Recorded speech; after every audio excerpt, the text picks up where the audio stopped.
بسم اللہ الرحمن الرحیم۔ ایک واقعہ ہے جو حضرت ابو بکر صدیق اور حضرت ربیعہ بن کعب اسلمی رضی اللہ عنہما کا ہے۔ سماعت فرمائے۔ جناب رسول اللہ صلی اللہ علیہ وسلم نے مسجد نبوی کے قریب حضرت ربیعہ اسلمی رضی اللہ عنہ کو زمین کا ایک ٹکڑا دیا، اور اسی سے ملی ہوئی زمین حضرت ابو بکر صدیق رضی اللہ عنہ کی بھی تھی۔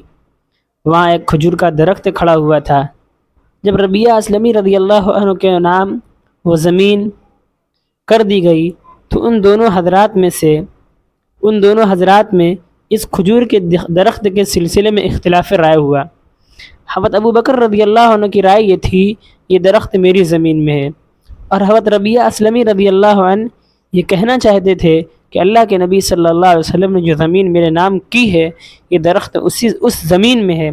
ذرا سی تلخی دونوں کے درمیان پیدا ہو گئی، اور اسی تلخی کے نتیجے میں بشری تقاضے کی بنا پر حضرت ابو بکر رضی اللہ عنہ کی زبان سے کوئی سخت کلمہ نکل گیا غصہ کی وجہ سے۔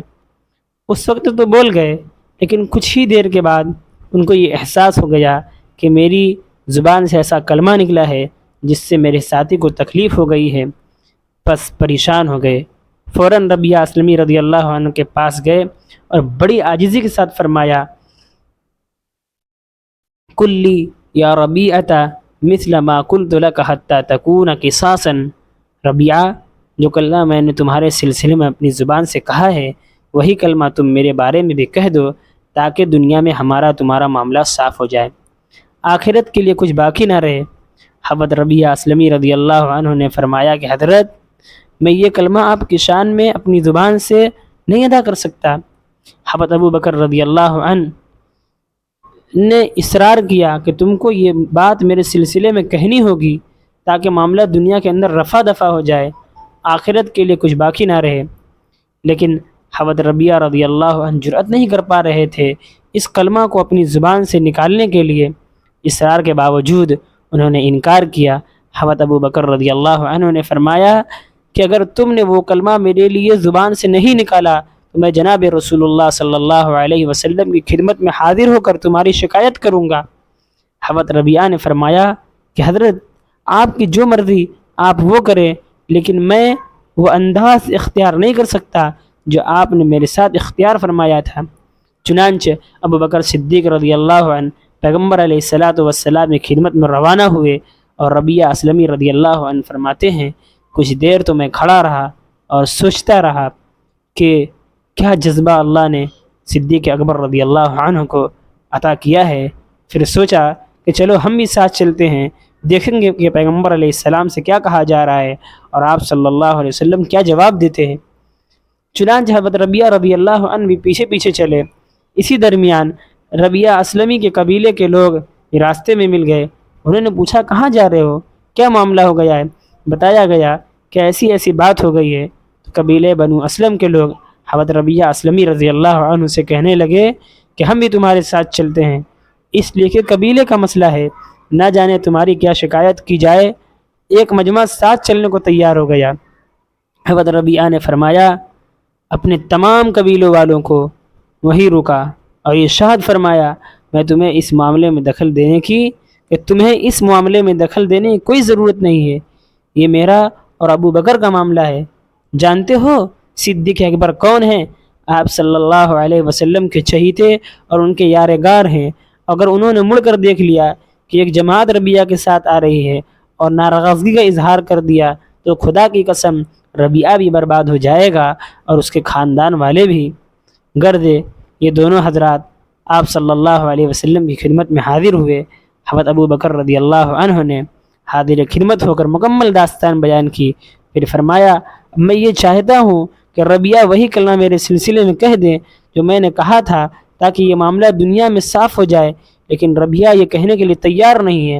آپ کی بارگاہ میں حاضری اسی لیے ہوئی ہے، آپ ربیعہ کو حکم دے دیں کہ مجھ سے دنیا ہی میں بدلہ لے لیں تاکہ اللہ کی بارگاہ میں جواب دہی کوئی مسئلہ ہمارے سامنے نہ ہو۔ نبی کریم علیہ الصلاۃ والسلام سر جھکا کر بیٹھ گئے، سوچنے لگے کہ مسئلہ کو کیسے حل کیا جائے۔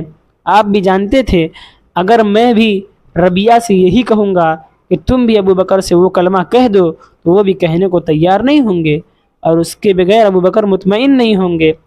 کچھ دیر توقف اور غور و فکر کے بعد جناب رسول اللہ صلی اللہ علیہ وسلم نے حضرت ربیعہ کو بلایا اور فرمایا کہ ربیعہ، تم اللہ کی بارگاہ میں ہاتھ اٹھا کر ایک دعائیہ کلمہ ادا کر دو، انشاءاللہ معاملہ حل ہو جائے گا۔ وہ دعائیہ کلمہ اللہ کے رسول صلی اللہ علیہ وسلم نے حضرت ربیعہ کو بتلا دیا۔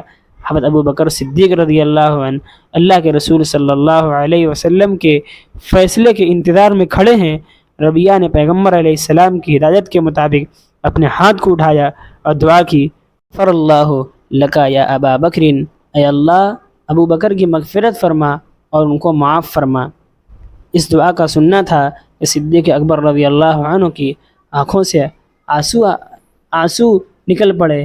ربیعہ کو اپنے دل سے سینے سے لگایا اور روتے ہوئے فرمایا کہ ربیعہ، آج اللہ کی بارگاہ میں میرے لیے سفارشی بن کر تم نے مجھ پر اتنا بڑا احسان کیا ہے کہ میں مرتے دم تک تمہارے اس احسان کا حق ادا نہیں کر سکتا۔ یہ عظیم واقعہ جو ہم جیسے گناہ گاروں کے لیے درس عبرت اور نمونِ عمل ہے۔ ہم صبح سے شام تک کتنے بڑے بڑے گناہ کرتے ہیں، کتنے لوگوں کے دلوں کو تکلیف پہنچاتے ہیں، کتنے لوگوں کے حقوق سلب کرتے ہیں، کتنوں کے لیے اذیت اور تکلیف کا باعث بنتے ہیں، لیکن ایک مرتبہ بھی دل میں یہ احساس نہیں ہوتا کہ ہمیں اللہ کی بارگاہ میں حاضر ہو کر اپنے اعمال کے سلسلے میں جواب دہ ہونا پڑے گا۔ اور دوسری طرف صدیق اکبر رضی اللہ عنہ جیسا اللہ کا محبوب اور مقبول بندہ، جس کو پیغمبر کی رفاقت اور ہم نشینی کے نتیجے میں جنت کی ضمانت مل گئی ہو، اس کے دل میں اللہ کی بارگاہ میں جواب دہی کا احساس اس درجہ ہے کہ ایک نازیبہ کلمہ زبان سے نکلنے کی وجہ سے مضطرب اور بے چین اور پریشان ہو گئے ہیں۔ جب تک معاملہ کو حل نہ کر لیا اس وقت تک چین کی سانس نہ لی۔ یہ واقعہ ہمیں یہ درس اور سبق دیتا ہے۔ ہم اپنی زندگی کے ہر موڑ پر سوچیں کہ ہمیں اپنے اس عمل کے سلسلے میں جواب دہ ہونا پڑے گا۔ اگر یہ فکر پیدا ہو گئی تو خود بخود بہت سی برائیوں سے، بدعات سے، منکرات سے اور دین کے نام پر کی جانے والی بہت سی رسموں سے حفاظت ہو جائے گی، اور دنیا انتہائی بے یقینی ہے۔ دنیا انتہائی بے یقینی ہے۔ کچھ معلوم نہیں کب کس انسان کو دنیا کو خیر بات کہہ کر جانا پڑ جائے۔ ساری دولت، منصب، ساری عزت یہیں رکھی رہ جائے گی۔ نہ کچھ لے کر انسان آیا ہے نہ لے کر جائے گا۔ لمحوں میں باری تعالیٰ کی طرف سے فیصلہ ہوگا اور ساری دنیا کو چھوڑ کر انسان ہمیشہ کے لیے روانہ ہو جائے گا۔